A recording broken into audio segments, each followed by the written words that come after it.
حضرت فتویٰ نویسی اور استا کے تعلق سے تو کافی حد تک آپ نے ماشاءاللہ بتایا.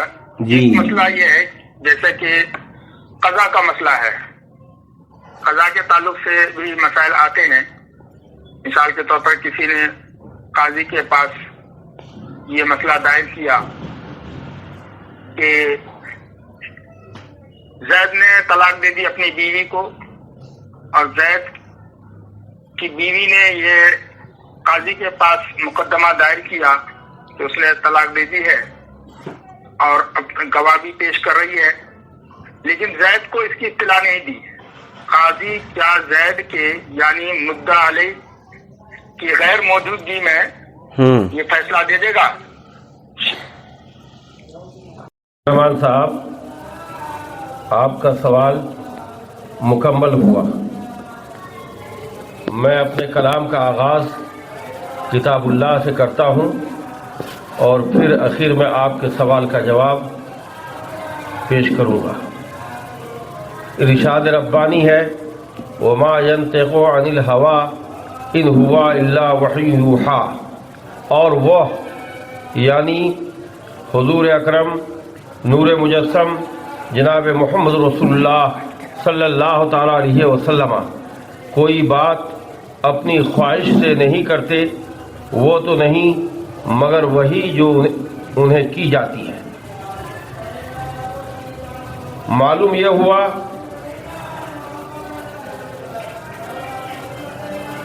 کہ نبی کریم صلی اللہ تعالیٰ علیہ وسلم جو فرماتے ہیں وہ وحی الہی ہوتی ہے.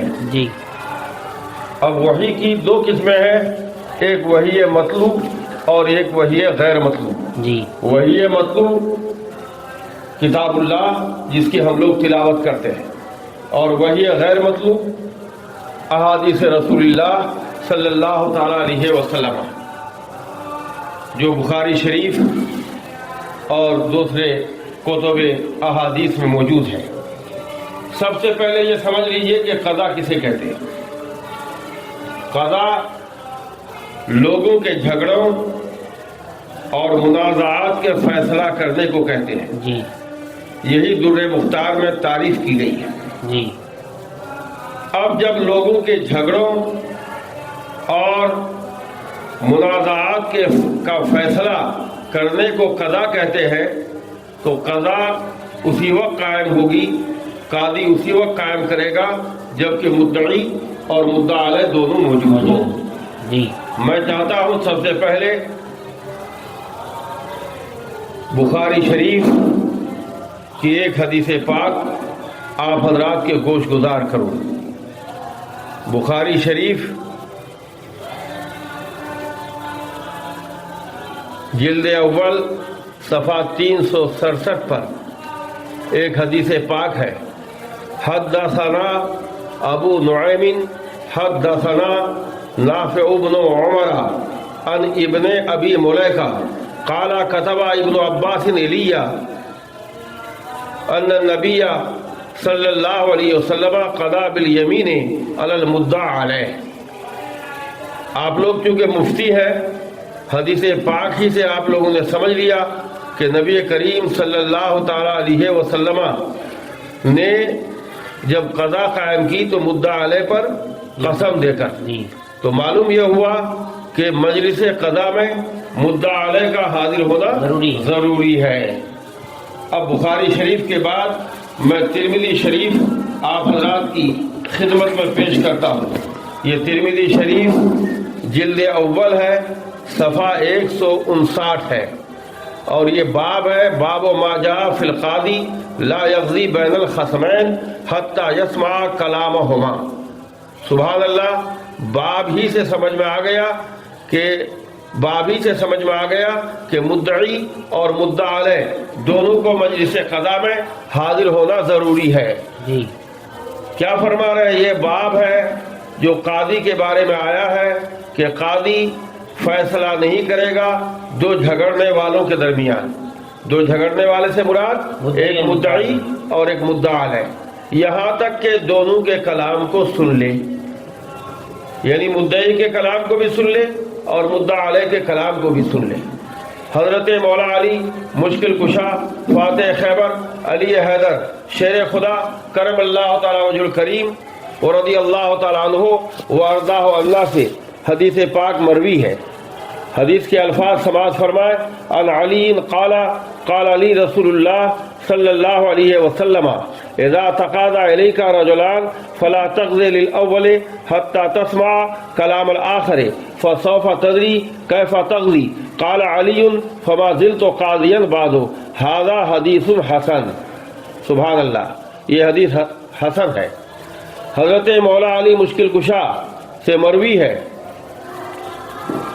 فرمایا کہ مجھ سے رسول اللہ صلی اللہ علیہ وسلم نے ارشاد فرمایا، جب تمہارے پاس دو آدمی فیصلہ کے لیے آئے تو دو آدمی میں سے ایک مدعی ہوگا اور ایک مدعا علیہ ہوگا۔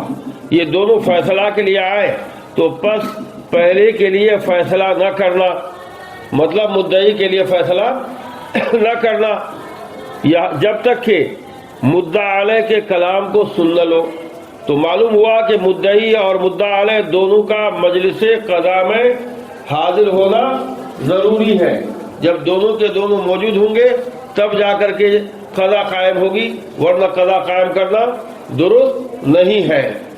تو اس کے بعد فرماتے ہیں فسوف تدری کیف تقضی، تو اے علی تم جان گئے کیسے قضا کرتے ہیں؟ تو حضرت علی رضی اللہ تعالیٰ عنہ نے فرمایا اس کے بعد میں ہمیشہ اسی طرح قضا کرتا رہا اور قضا کر رہا ہوں۔ یہی وجہ ہے کہ ان کی قضا میں کبھی خطا واقع نہیں ہوئی، ایسی میری سماعت تک بات نہیں پہنچی ہے۔ یہ حدیث حسن ہے۔ اس حدیث کا مقام جب حسن ہے تو آپ سمجھ سکتے ہیں کہ کتنا بلند و بالا ہے۔ الحمدللہ علی ذالک۔ اب آئیے اس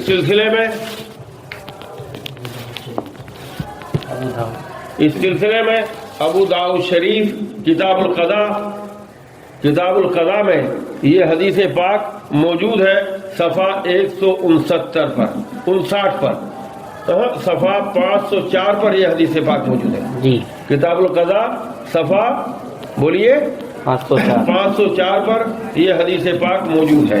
اور اس کے بعد میں ابن ماجہ شریف کا حوالہ دیتا ہوں کہ ابن ماجہ شریف باب البینہ علی المدعی اور اس کے صفحہ 168 پر یہی قضا کے تعلق سے موجود ہے کہ مدعی اور مدعا علیہ دونوں کا حاضر ہونا ضروری ہے۔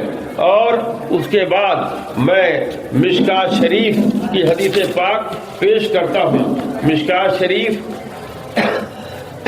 کتاب القاضی صفحہ 325 پر حدیث پاک ہے۔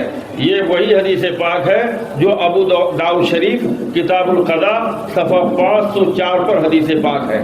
اسی سے یہ حدیث پاک وہیں سے یہ حدیث پاک منقول ہے۔ اور حدیث کے الفاظ سماعت فرمائے۔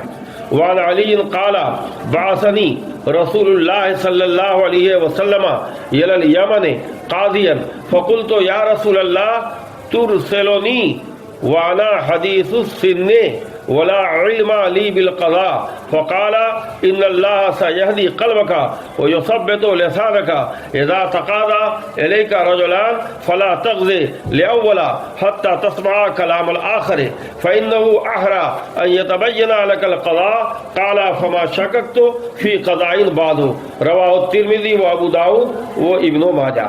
تو دیکھیے یہاں پر صاف طور سے حضرت علی کی وہی روایت حضرت علی سے مروی جو ابو داؤد شریف میں ہے یہاں بھی موجود ہے۔ حضرت علی رضی اللہ تعالیٰ عنہ سے مروی ہے کہ مجھے رسول اللہ صلی اللہ تعالیٰ علیہ وسلم نے یمن کی طرف قاضی بنا کر بھیجا۔ میں نے عرض کیا یا رسول اللہ صلی اللہ علیہ وسلم، آپ مجھے یمن قاضی بنا کر بھیجتے ہیں، میں تو نوعمر ہوں اور نہ مجھے قضا کا علم ہے۔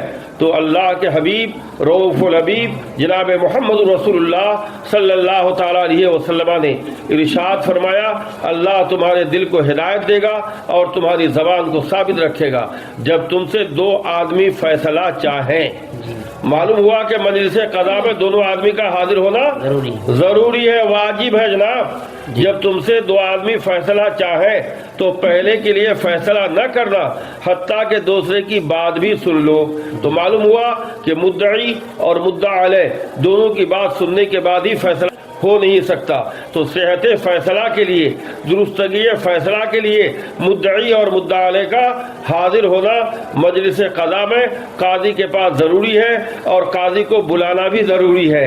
یہ اس کے لائق ہے کہ تم کو فیصلہ ظاہر ہو جائے۔ جی یہ اللہ کے رسول صلی اللہ علیہ وسلم فرماتے ہیں، اے علی یہ اس کے لائق ہے کہ تم کو فیصلہ ظاہر ہو جائے۔ فرماتے ہیں پھر اس کے بعد میں نے کسی فیصلے میں کوئی تردد نہیں کیا۔ سبحان اللہ، یعنی جتنے فیصلے کیے اب تک یہ سننے میں نہیں آیا کہ حضرت مولا علی مشکل کشا فاتح خیبر علی حیدر رضی اللہ تعالیٰ عنہ وارضہ عنہ سے کسی فیصلے میں کوئی کمی یا نقص واقع ہوا ہو۔ یہ حضرت مولا علی مشکل کشا رضی اللہ تعالیٰ عنہ کی شان تھی۔ لیکن مسئلہ سمجھ میں آ گیا کہ مدعی اور مدعا علیہ دونوں کا حاضر ہونا ضروری ہے۔ سے جی دلائل مل گئے۔ ہاں۔ اب کتب فقہ میں بھی اس کے کچھ دلائل وغیرہ کسی فقہاء کرام نے بھی فرمایا ہے کہ اس کے بارے میں کچھ وضاحت فرمائیں گے تو کرم ہوگا۔ یقینی بات ہے کہ احادیث کریمہ قرآن عظیم کے بعد ماخذ ہے، جی اور اس کے بعد احادیث کریمہ کے بعد اجماع امت ہے۔ تو فقہاء کرام نے تو یقینی طور پر اس کی توضیح و تشریح ضرور کی ہے۔ لائیے البحر الرائق، دیکھیے یہ کتاب البحر الرائق شرح کنز الدقائق ہے۔ اس کی جلد 7ویں ہے، اور 7ویں جلد کے صفحہ 29 پر ہے۔ قولہ ولا یغزی علی غائبین، اے لا یصح القضاء علی غیر خصم حاضر لقولہ علیہ الصلاۃ والسلام لعلی لا تغزی لأحد الخصمین حتی تسمع کلام الآخر فإنک اذا سمعت کلام الآخر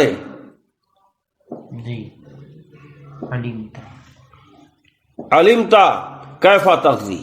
رواہ احمد و ابو داود و ترمذی۔ ولأن القضاء لقطع المنازعۃ ولا منازعۃ ہونا عدم الانکار فلا یصح۔ سننا ہے مفتی عبد الرحمن صاحب؟ جی جی جی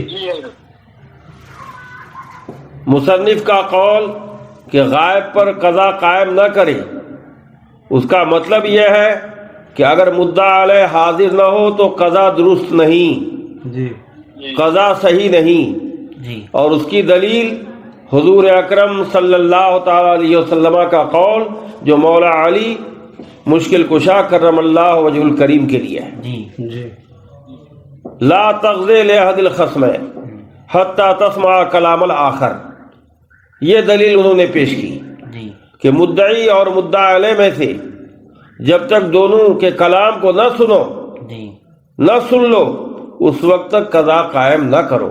جی تو معلوم ہوا کہ مدعی اور مدعا علیہ دونوں کے کلام کا سننا ضروری ہے۔ جی کیوں؟ اس لیے کہ قضا جھگڑے کو ختم کرنے کے لیے ہے، جی جی اور جھگڑا اٹھے گا ہی نہیں، ہاں جی جھگڑا ختم ہوگا ہی نہیں۔ کیوں؟ اس لیے کہ مدعا علیہ ہے ہی نہیں۔ جی اس کا اقرار یا انکار ہوگا ہی نہیں۔ ہاں، جی مدعا علیہ جب موجود ہی نہیں ہے تو جھگڑا ختم نہیں ہوگا ہی نہیں، کیونکہ انکار یا اقرار کچھ بھی نہیں ہے۔ جی تو مدعا علیہ کا موجود ہونا وجوب کے درجے میں ہے جی کہ مدعا علیہ جب موجود ہوگا تو ہی جھگڑا ختم ہوگا، اور مدعا علیہ کے غائب آنے میں اگر انہوں نے فیصلہ کیا تو قضا صحیح نہیں ہوگا۔ جی ایسے ہی البحر الرائق میں ہے۔ سمجھ رہے ہیں آپ لوگ؟ جی جی اگر حضرت کسی نے اگر ایسا فیصلہ دیا کہ مدعا علیہ موجود نہیں ہے تو ایک تو ایک فیصلہ ہوا نہیں، پھر گنہگار بھی ہوگا۔ بے شک فیصلہ ہوگا نہیں، گنہگار ہوگا، اور رجوع کرنا فرض ہوگا۔ جی ہیلو، جی حضرت، رجوع کرنا ضروری ہوگا، کیونکہ ایمان و کفر کے معاملے میں اگر رجوع نہیں کرے گا تو مسئلہ کیا ہے؟ بولیے. مسئلہ تو یہی ہے، کفر پلٹ آئے گا اگر کسی پر جو ہے. عربی مسئلہ یہی ہے نا کہ اس پر کفر پلٹ آئے گا. جی تو مسئلہ یہی ہے کہ اس پر کفر پلٹ آئے گا. دیکھیے فتاوی رضویہ جلد ششم صفحہ 11 میں ہے، اور مسلم شریف کی مشہور و معروف حدیث کے بعد اعلیٰ حضرت فرماتے ہیں جو شخص کسی کلمہ گو کو کافر کہے ان دونوں میں سے ایک پر یہ بلا ضرور پڑے. جسے کہا اگر وہ کافر تھا خیر، ورنہ یہ تکفیر اسی قائل پر پلٹ آئے گی، یہ کافر ہو جائے گا. تو یقینی بات صرف گناہ کی بات کیوں کر رہے ہیں؟ اگر ایمان و کفر کا مسئلہ نہ ہو تو ہاں، ایمان و کفر کا مسئلہ نہ ہو، رجوع نہیں کرے گا تو گناہ کبیرہ کا مرتکب ہوگا. جی. اور اگر ایمان و کفر کا مسئلہ ہے تو اس پر پلٹ آئے گا. جی. اور اس کے لیے تو احادیث کریمہ اور نصوص بے شمار موجود ہیں. جی. اب دیکھیے اور کچھ پوچھنا چاہتے ہیں کیا؟ دیکھیے یہ کتاب بدائع صنائع ہے، اور بدائع صنائع کی یہ 9ویں جلد ہے، اور 9ویں جلد کے کتاب و آداب القاضی ہے، اور اس کے صفحہ 97 پر ہے. وَمِنْهَا أَن يَكُونَ حَاضِرًا وَقْتَ الْقَضَاءِ فَإِنْ كَانَ غَائِبًا لَمْ يَجُزِ الْقَضَاءُ لَهُ إِلَّا إِذَا كَانَ عَنْهُ خَصْمٌ حَاضِرٌ لأن القضاء على الغائب كما لا يجوز فالقضاء للغائب أيضا لا يجوز. اس عبارت نے واضح کر دیا کہ قضاء کے وقت حاضر ہونا مدعی اور مدعا علیہ دونوں کا ضروری ہے. اگر مدعا علیہ غائب ہو تو قضاء قاضی کو قائم کرنا جائز ہی نہیں ہے. تو جب ناجائز کام کرے گا تو گناہ کبیرہ کا مرتکب ہوگا. اور اگر ایمان و کفر کا معاملہ ہو تو پھر مسئلہ آپ کو ابھی چند لمحے پہلے بتایا میں نے کہ پھر کفر لوٹ آئے گا. ایسے ہی عنایہ شرح ہدایہ کتاب القضاء صفحہ 190 پر بھی یہی عبارت موجود ہے. ایسی تنویر الابصار کتاب القضاء صفحہ 147 پر بھی موجود ہے. ایسی در مختار مطلب فی القضاء علی الغائب میں بھی یہ عبارت موجود ہے. ایسے ہی اور اسی جو در مختار مطلب فی القضاء علی الغائب ہے اسی کو بحر شریعت میں صدر الشریعہ علیہ رحمت و رضوان نے نقل بھی فرمایا ہے در مختار اور رد المختار کے حوالے سے. فرماتے ہیں یہ 12ویں جلد ہے بحر شریعت کی، صفحہ 66 ہے. نسخہ پرانا ہے فاروقیہ بک ڈپو کا. نسخے میں یہ موجود ہے قاضی کے لیے یہ درست نہیں کہ غائب کے خلاف فیصلہ کرے، خواہ وہ شہادت کے وقت غائب ہو یا بعد شہادت، وہ بعد تزکیہ شہود غائب ہوا ہو، چاہے وہ مجلس قاضی سے غائب ہو یا شہر ہی میں نہ ہو. یہ اس وقت ہے کہ حق کا ثبوت گواہوں سے ہوا ہو. اگرچہ آپ کو حق کا ثبوت گواہوں سے ہو رہا ہے لیکن وہ اس کو علم ہی نہیں ہے. اور اگر خود مدعا علیہ نے حق کا اقرار کر لیا ہو تو اس صورت میں فیصلہ کے وقت اس کا موجود ہونا ضروری نہیں. یہاں اگر مدعا علیہ غائب ہے یا مدعا علیہ کا نائب بھی موجود نہیں ہے تو بہرحال کسی صورت میں بھی قضا قائم نہیں ہو سکتی ہے، قضا باطل و مردود ہے. ایسے ہی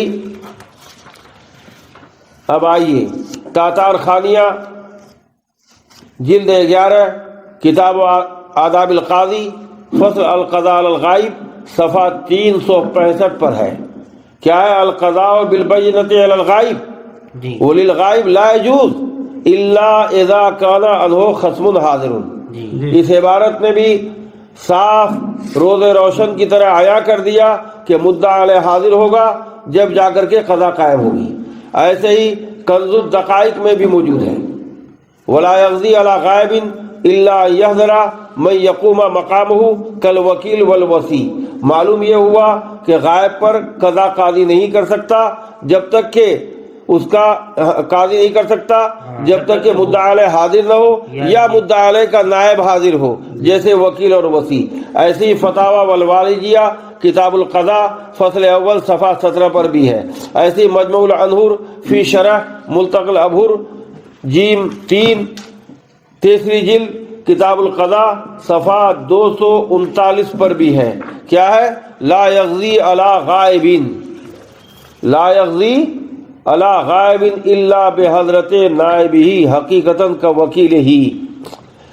اور اس کی تشریح میں لا یغزی علی غائب اے لا یصح قضاؤہ علی الغائب ولا لہ الا ان یحضر من یقوم مقامہ. اس عبارت نے بھی صاف طور سے آپ کو بتا دیا کہ آپ قضا قائم کریں گے تو لاکھ گواہ ہو، 2 نہیں 10 گواہ ہو، مدعا علیہ کا حاضر ہونا ضروری ہے.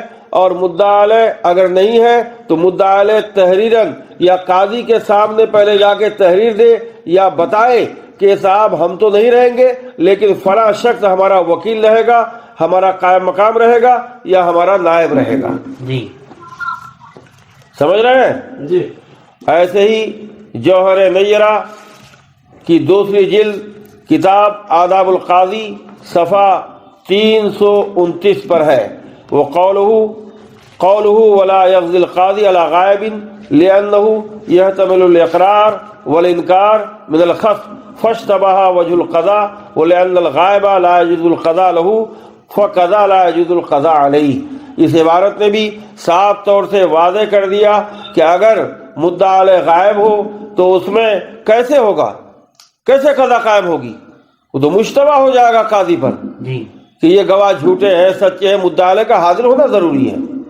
اس لیے غائب کے لیے کسی صورت میں یا غائب پر کسی صورت میں قضا قائم ہو ہی نہیں سکتی. اب اس کے بعد ان کتابوں کے حوالوں کے بعد ایک کتاب میرے یہ ہدایہ آخر صفحہ 125 اور 127 کی عبارت ملاحظہ کریں. قال ولا يغزي القاضي على غائب الا ان يحضر من يقوم مقامه.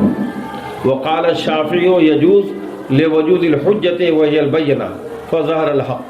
ولنا ان العمل بالشهادة لقتل المنازع ولا منازعة بدون الانكار ولم يوجد ولأنه يحتمل الإقرار والإنكار من الخصم فيشتبه وجه القضاء لأن أحكامهما مختلفة ولو أنكر ثم غاب وكذلك الجواب لأن الشرط قيام الإنكار وقت القضاء. پوری عبارت آپ نے سماعت فرما لی. اس عبارت کا خلاصہ ترجمہ یہ ہے کہ اور قاضی غائب پر فیصلہ نہیں کرے گا مگر یہ ہے کہ غائب کسی کو اپنا وکیل بنائے، قائم مقام بنائے، نائب بنائے تو اس صورت میں قاضی فیصلہ کر سکتا ہے. اور امام شافعی رحمۃ اللہ تعالیٰ علیہ فرماتے ہیں کہ حجت کے پائے جانے کی وجہ سے جائز ہے. اور یہ حجت کیا ہے؟ بینہ ہے. لہذا بینہ کے پائے جانے کی وجہ سے قاضی کا فیصلہ کرنا درست ہے. اور ہماری دلیل یہ ہے کہ شہادت پر عمل، شہادت کے ساتھ عمل منازعہ کو ختم کرنے کے لیے ہے، جھگڑا کو دور کرنے کے لیے ہے. اور جب مدعا علیہ کا انکار نہیں پایا جائے گا تو اس صورت میں گویا جھگڑا ختم نہیں ہوگا. اور مدعا علیہ جب غائب ہے یا اس کا نائب غائب ہے تو اس صورت میں انکار نہیں پایا گیا. جب انکار نہیں پایا گیا تو لہذا اس صورت میں جھگڑا ختم نہیں ہوا. جھگڑا ختم نہیں ہوا تو قاضی قضا قائم نہیں کر سکے گا. یہ پتہ قضا چلا قائم کرنا درست نہیں. بینہ مدعا علیہ کے انکار کے بعد ہے. جی بینہ مدعا علیہ کے انکار. اور اس لیے کہ مدعا علیہ کا اقرار و انکار، اس لیے کہ مدعا علیہ جب غائب ہوگا تو اس صورت میں اقرار یا انکار کا احتمال رکھتا ہے. جب اقرار و انکار کا احتمال رکھے گا تو قضا کی وجہ قضا مشتبہ ہو جائے گی، طریقے قضا مشتبہ ہو جائے گی قاضی پر.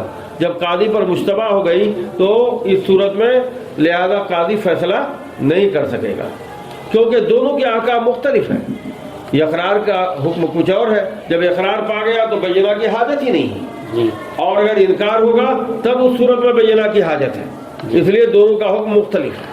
اور اگر مان لیجیے کہ مدعا علیہ مجلس قضا سے پہلے ہی آ گیا اور پہلے ہی آنے کے بعد انکار کیا پھر غائب ہو گیا، تو اس صورت میں وہی جواب ہے کہ گویا کہ اس صورت میں بھی، اس صورت میں کیا بولیے، مدعا علیہ کی غیر موجودگی میں غیر موجودگی میں ہو۔ ہاں، اس لیے کہ مدعا، شرط یہ ہے کہ مدعا علیہ مجلس قضا میں، وقت قضا میں ہو اور اس وقت انکار کرے تو بینہ اس صورت میں حجت ہو، شہادت اس صورت میں حجت ہوگی۔ یہ ہدایت کی عبارت آپ نے سمجھ لی۔ اب لائیے میرے سامنے فتح القدیر، فتح القدیر پیش کیے۔ دیکھیے جو عبارت میں نے صاحب ہدایہ کی پیش کی تھی، اس کے بعد ہدایہ کے بعد فتح القدیر کی عبارت پیش کرنا، کیونکہ ہدایہ سے اوپر فتح القدیر کا مقام ہے۔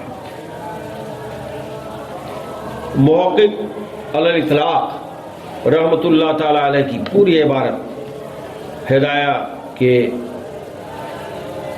اوپر سماعت فرمائیں۔ قولہ ولا یقضی القاضی علی غائب الا ان یحضر من یقوم مقامه وقال الشافعی یجوز اذا كان غائبا عن البلد او فيها وهو مستتر قولا واحدا وهو قول مالك واحمد وان كان في البلد غير مختف فله قولان اصحهما لا يحكم عليه بدون حضوره وهو قول مالك والفرق ان في المستتر تضيع الحقوق لو لم يحكم وفي غيره لا يحتج بقوله صلى الله عليه وسلم البينة على المدعي واليمين على من أنكر فاشتراط حضور الخصم زيادة عليه بلا دليل ولنا قوله صلى الله عليه وسلم لعلي حين استقلاه على اليمن لا تقضي لأحد الخصمين بشيء حتى تسمع كلام الآخر وقدمناه من رواية أبي داود وغيره وتصحيحه وتحسينه فعلم أن جهالة كلامه مانعة من القضاء وذلك ثابت مع غيبته وغيبة من يقوم مقامه ولأن حجية البينة على وجه يوجب العمل بها موقوف على إذ المنكر عن الدفع والطعن فيها والعجز عنه لا يعلم بھی پڑھ سکتے ہیں اس کو، یا لا يعلم پڑھنا چاہتے ہیں آپ لوگ، جو پڑھنا چاہیں دونوں پڑھ سکتے ہیں، إلا ما حضوره أو نائبه ولأن شرط العمل بها الإنكار حتى لا تسمع على مقر ولا يغضي بها إذا اعترض الإقرار قبل القضاء وبغيبته يفوت العلم بوجود شرط العمل بها وهو الإنكار وما لم يعلم بوجود الشرط لا يحكم بثبوت المشروط وهو صحة الحكم۔ سبحان صاحب فتح القدیر محقق علی الاطلاق رحمۃ اللہ تعالی علیہ فرماتے ہیں کہ غائب پر قاضی فیصلہ نہ کرے۔ ہاں، غائب نے کسی کو نائب بنایا ہے، وکیل بنایا ہے، قائم مقام بنایا ہے تقریراً یا تحریراً، تو اس صورت میں نائب کی موجودگی میں قاضی قضا قائم کر سکتا ہے۔ اور امام شافعی رحمۃ اللہ تعالیٰ علیہ فرماتے ہیں یجوز، یعنی غائب کی صورت میں بھی قاضی فیصلہ کر سکتا ہے، لیکن کب؟ جب کہ وہ شہر سے غائب ہو یا شہر میں ہو اور چھپا ہوا ہو۔ یہ امام شافعی رحمۃ اللہ تعالیٰ علیہ کا ایک قول ہے، اور یہی قول امام مالک اور امام احمد کا بھی ہے۔ اور اگر شہر میں ہو اور چھپا ہوا نہ ہو تو فرماتے ہیں تو اس کے لیے دو قول ہیں۔ اصح قول یہی ہے کہ غائب کے یعنی مدعا علیہ کے حاضر ہوئے بغیر قاضی فیصلہ نہیں کر سکتا ہے، اور یہی امام مالک کا قول ہے۔ اب وہ کہتے ہیں مستتر کے ہونے کی صورت میں اور شہر میں موجود ہے اور چھپا ہوا نہیں ہے، اس صورت میں فرق ہے۔ امام شافعی کی طرف سے فرق یہ بیان کر رہے ہیں کہ مستتر میں حقوق کو ضائع کرنا ہے اگر حکم نہ کرے، قاضی اگر فیصلہ نہ کرے تو گویا مدعی کے حقوق کو ضائع کرنا ہوگا، اور اس کے غیر میں گویا جائز نہیں ہے۔ اور دلیل کیا دے رہے ہیں؟ دلیل حضور اکرم صلی اللہ تعالی علیہ وسلم کا قول البینۃ علی المدعی والیمین علی من انکر، یعنی گواہ مدعی پر ہے اور قسم مدعا علیہ پر ہے، اور مدعا علیہ کے حضور کی شرط لگانا گویا بلا دلیل اس حدیث پر زیادتی کرنا ہے۔ یہ کون فرما رہے ہیں؟ امام شافعی رحمۃ اللہ تعالی علیہ فرماتے ہیں۔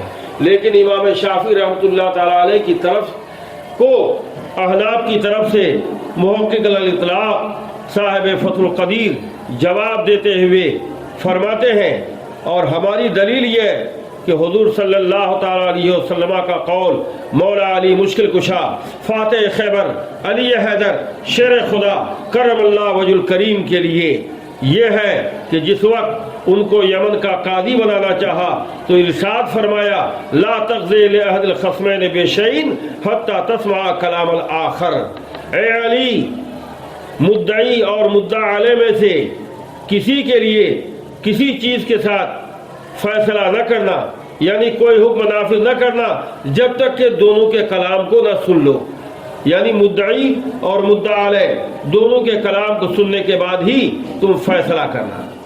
اور ہم نے مقدم کیا ابو داؤد اور ان کے علاوہ کی روایت کو اور ان کے صحیح ہونے کو اور ان کے حسن ہونے کو، کہ یہ حدیث صحیح بھی ہے اور یہ حدیث حسن بھی ہے۔ سمجھ رہے ہیں آپ لوگ؟ سمجھ رہے کہ نہیں؟ جی۔ پس معلوم ہوا کہ مدعا علیہ کے کلام کو نہ جاننا، یعنی قاضی کا مدعا علیہ کے کلام کو نہ جاننا، یہ قاضی کے قضا کرنے سے مانع ہے۔ قاضی قضا قائم ہی نہیں کر سکتا جب تک کہ مدعا علیہ کے کلام کو نہ جانے۔ تو مدعا علیہ کا موجود ہونا ضروری ہے، اور یہ قاضی مدعا علیہ کے کلام کو کب نہیں جانے گا؟ کب نہیں جانے گا؟ جب مدعا علیہ غائب ہو یا مدعا علیہ کا نائب غائب ہو، تو اس صورت میں نہیں جانے گا۔ اس لیے معلوم ہو گیا کہ مدعی اور مدعا علیہ کا وقت قضا مجلس قضا میں حاضر ہونا، موجود رہنا ضروری ہے۔ اور دوسری دلیل یہ دے رہے ہیں وَلِأَنَّ حُجِّيَةَ الْبَيِّنَةِ عَلَى وَجْهٍ يُوجَبُ الْعَمَلُ بِهَا مَوْقُوفٌ عَلَى إِذِّ الْمُنْكَرِ عَنِ الدَّفْعِ وَالطَّعْنِ فِيهَا۔ کیا فرما رہے ہیں کہ مدعی کی حجت بینہ پر وجوب عمل موقوف ہے۔ مدعی کی حجت بینہ پر وجوب عمل موقوف ہے، مدعا علیہ کے بینہ کی حجیت کا دفع اور بینہ کی حجیت پر طعن کرنے سے عاجز ہونے پر۔ جب مدعا علیہ عاجز ہو جائے گا تب اس صورت میں قاضی مدعی کے حجیت بینہ پر فیصلہ دے گا اور اس فیصلے پر عمل کرنا واجب ہوگا۔ اس عبارت کا یہ مفہوم ہے۔ والعجز عنہ، اور مدعا علیہ سے عاجز ہونا، مدعا علیہ کا عاجز ہونا یہ معلوم کب ہوگا؟ جب مدعا علیہ غائب ہوگا۔ کیا؟ جی۔ ارے مدعا علیہ کا عاجز ہونا کب معلوم ہوگا؟ نہیں، مدعا علیہ کا عاجز ہونا نہیں معلوم ہوگا۔ ہاں اس وقت معلوم ہوگا عاجز ہونا جب مدعا علیہ حاضر ہو یا مدعا علیہ کا نائب حاضر ہو۔ کیا سمجھ رہے ہیں آپ لوگ؟ اگر ذرا سا عبارت کو گھما دیتے ہیں تو آپ لوگ بوکھلا جا رہے ہیں۔ تو معلوم یہ ہوا کہ مدعا علیہ عاجز کب ہوگا؟ جب مدعا علیہ مجلس قضا میں وقت قضا موجود ہوگا یا مدعا علیہ کا نائب موجود ہوگا تب نہ عاجز ہوگا۔ اور مدعا علیہ غائب ہو یا مدعا علیہ کو علم ہی نہیں ہو تو عاجز ہونے کا کیا سوال؟ جیسے انکار کا کیا سوال، ایسے عاجز ہونے کا کیا سوال؟ اور اس لیے کہ مدعا علیہ، اور اس لیے کہ حجیت بینہ پر عمل کی شرط مدعا علیہ کا انکار ہے. یعنی جب مدعا علیہ کا انکار ہوگا تبھی تبھی گواہ جی کی شہادت، گواہوں کی شہادت جی سنی جائے گی، اور اس سے پہلے سننے کا کوئی سوال ہی نہیں پیدا ہوتا ہے. جی. اور اگر مان لیجئے کہ مدعا علیہ وہاں پر موجود ہے اور اقرار کر لیا، دعوے کا جو دعویٰ مدعی نے کیا تھا اس کا اقرار کر لیا، تو اب اس کی شہادت کا کوئی مطلب ہی نہیں. تو فیصلہ جو کرے گا قاضی اب کس پر کرے گا؟ مدعا علیہ کے انکار، مدعا علیہ کے اقرار پر کرے گا. جب قبل قضا مجلس قضا میں اقرار پیش ہو گیا، اب شہادت کی کوئی حاجت نہیں رہی. بہرحال اس کے بعد جو عبارت ہے آپ لوگ پوری عبارت پڑھیں، اس میں خلاصہ موجود ہے. اب کوئی اعتراض کرنا چاہتے ہیں کیا؟ مفقود الخبر کے تعلق سے تو یہ ہے کہ شوہر غائب ہے، پتہ نہیں ہے کہ وہ زندہ ہے یا مردہ. لیکن مفقود الخبر میں قاضی جو ہے مدعا علیہ کے غائب ہونے کے باوجود قضا قائم کرتا ہے اور قضا نافذ بھی ہوتی ہے. نہیں، غلط سمجھا ہے آپ نے. وہ غائب ہونے کی صورت میں نہیں کرتا، بلکہ اس کے موت کی تصدیق کرتا ہے، اور تصدیق کے بعد مفقود الخبر جو ہے وہ غائب میں شمار نہیں ہوگا. نہیں، غائب میں شمار نہیں ہے. وقت قضا وہ اس کی موت کی تصدیق کرتا ہے، تصور نہیں. جی تصدیق کرتا ہے، اور تصدیق کا مطلب یہ ہے کہ اس کو ظن غالب ملحق بالیقین ہوتا ہے یا بالکل یقین ہوتا ہے، تب جا کر کے. جیسا کہ دیکھیے فتاوی رضویہ شریف میں موجود ہے. یہ فتاوی رضویہ شریف جلد پنجم کتاب الطلاق صفحہ 698 پر ہے.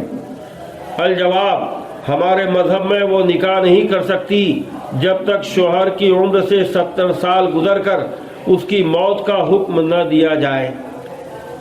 تو معلوم ہوا کہ موت کا حکم دیا گیا، اور حکم کس کو کہتے ہیں؟ تصدیق کو، تصور کو نہیں. جی. اور تصدیق میں کون سا معتبر ہے فقہ میں؟ یا تو یقین یا پھر ظن غالب ملحق بالیقین.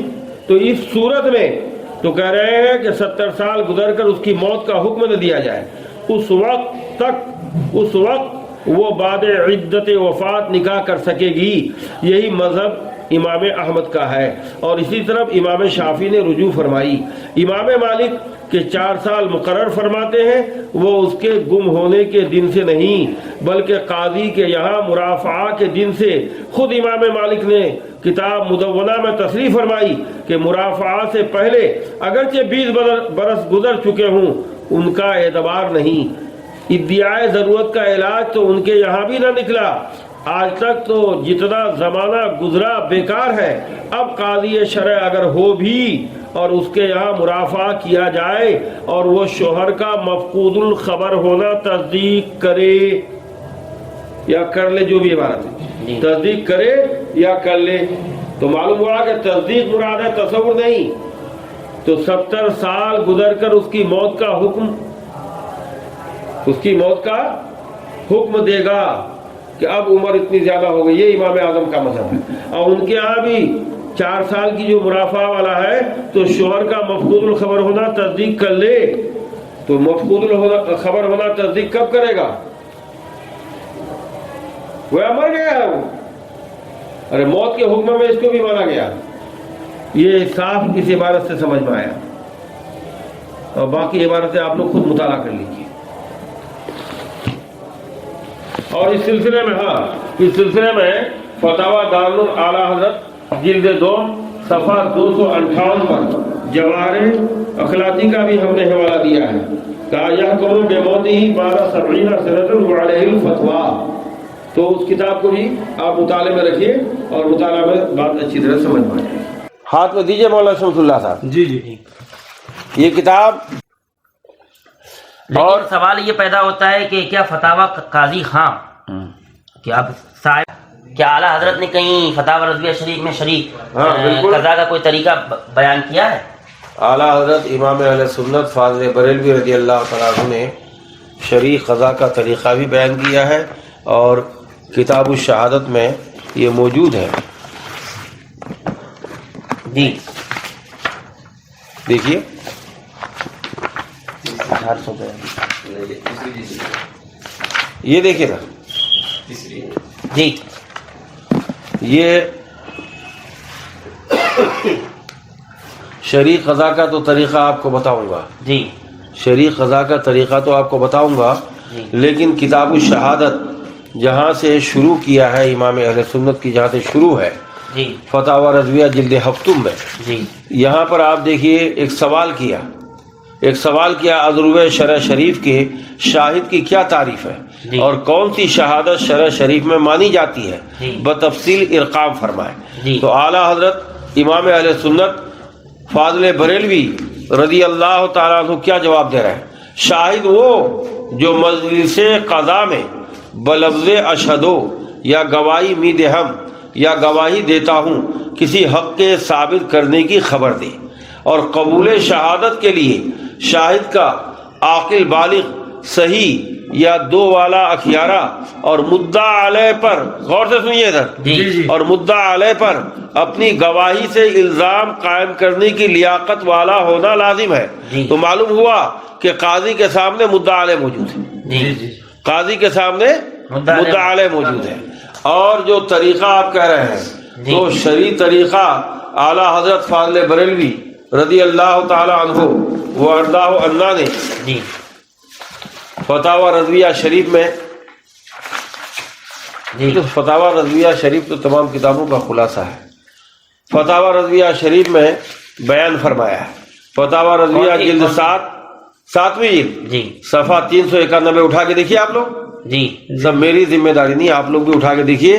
اس میں امام اہل سنت ہدایہ کے حوالے سے شرعی قضا کا طریقہ تحریر فرماتے ہیں. جی اذا صحت الدعوی جی سأل القاضی المدعى علیہ عنہا لینکشف وجہ الحکم جی فإن اعترف قضا علیہ بها وإذا انکر سأل المدعی البینہ. جی جی کیا مطلب ہوا کہ جب دعویٰ درست ہو, جی دعویٰ صحیح ہو, جی تو قاضی مدعا علیہ سے پوچھے گا دعوے کے متعلق دعویٰ کے متعلق جی کہ جو مدعی نے دعویٰ کیا ہے وہ دعویٰ یہ صحیح ہے, جی تاکہ فیصلہ کا طریقہ واضح ہو جائے, جی حکم مسئلہ واضح ہو جائے. جی اگر مدعا علیہ نے دعویٰ کا اعتراف کر لیا تو اسی پر فیصلہ ہوگا, اور اگر انکار کر دیا تب جا کر کے مدعی بینہ پیش کرے گا, گواہ پیش کرے گا. یہ تو بیوقوفی کی بات ہے کہ مدعا علیہ غائب ہو, مدعا علیہ کو علم ہی نہ ہو, اور مدعا علیہ اور مدعی گواہ پیش کرے اور مان لیں. جی سمجھے کہ نہیں؟ تو ایسا نہیں ہو سکتا ہے. اور ایک بات, قضا میں کن چیزوں کا ہونا ضروری ہے؟ وہ دیکھیے قضا میں کن چیزوں کا ہونا ضروری ہے وہ بھی آپ کو اگلے نشست میں بتایا جائے گا. جی میں مفتی عبد الرحمن صاحب قبلہ نے جو سوال کیا تھا اس کا جواب دینا ضروری ہے. جی مفتی صاحب, آپ نے طلاق کے تعلق سے سوال کیا تھا اور آپ نے ابھی معلوم کر لیا کہ فتاوی اور شروع میں فتاوی قاضی خان نے جس کو صحیح قرار دیا مقدم کیا وہی راجح ہے, اور جس کو صحیح قرار دیا وہی ہدایہ وغیرہ یہ جتنی کتابیں پیش کی گئی ہے ان تمام پر ان کو ترجیح حاصل ہے. جی سمجھ رہے ہیں؟ مدعا علیہ کے انکار کے بعد بینہ کی نوبت آتی ہے, اور مدعا علیہ حضرت موجود ہی نہیں ہے تو بینہ کی تو نوبت ہی نہیں آئے گی. جی نہیں, کچھ بینہ کی نوبت نہیں آئے گی. اب آپ کو سمجھ میں بات آ رہی ہے نا, کچھ لوگ ایسے ہوتے ہیں کہ بینہ ہو گیا مدعا علیہ نہیں ہے تو ہم جو حکم نافذ کر دیں گے. آپ نے یہ سوال کیا تھا کہ کسی نے اپنی عورت کو طلاق دیا, چاہے 1 دے 2 دے یا 3 طلاق دے, اور ایسی صورت میں مدعا علیہ کو علم نہ ہو یا غائب ہو تو اس صورت میں قاضی فیصلہ کر سکتا ہے یا نہیں کر سکتا؟ گواہوں کی موجودگی, گواہ ہاں جی گواہ مدعی کے پاس موجود ہے. عورت مدعی ہے تو مطلب اس کا شوہر غائب ہے. نہیں, عورت نہیں, مدعا علیہ وہی ہوگا. جی انہوں نے جو سوال کیا تھا جی وہ فتاوی قاضی خان جلد ثانی صفحہ 292 پر ہے. جی عبارت سماعت کیجیے. وَإِنْ أَخْبَرَ الْقَاضِي أَنَّ فَلَانًا طَلَّقَ امرأته ثلاثا أو استرق الحر إن أخبره بذلك عدلان كان على القاضي أن يطلبه أشد الطلب وإن كان المخبر عدلا واحدا أو لم يكن عدلا وغلب على ظن القاضي أنه صادق فالأولى أن يطلبه وإن لم يغلب على ظنه أنه صادق لم يكن عليه أن يطلبه. جی سن رہے ہیں مفتی صاحب؟ جی جی آج کی یہ نشست ختم ہو رہی ہے. وآخر دعوانا الحمدللہ رب العالمین. السلام علیکم.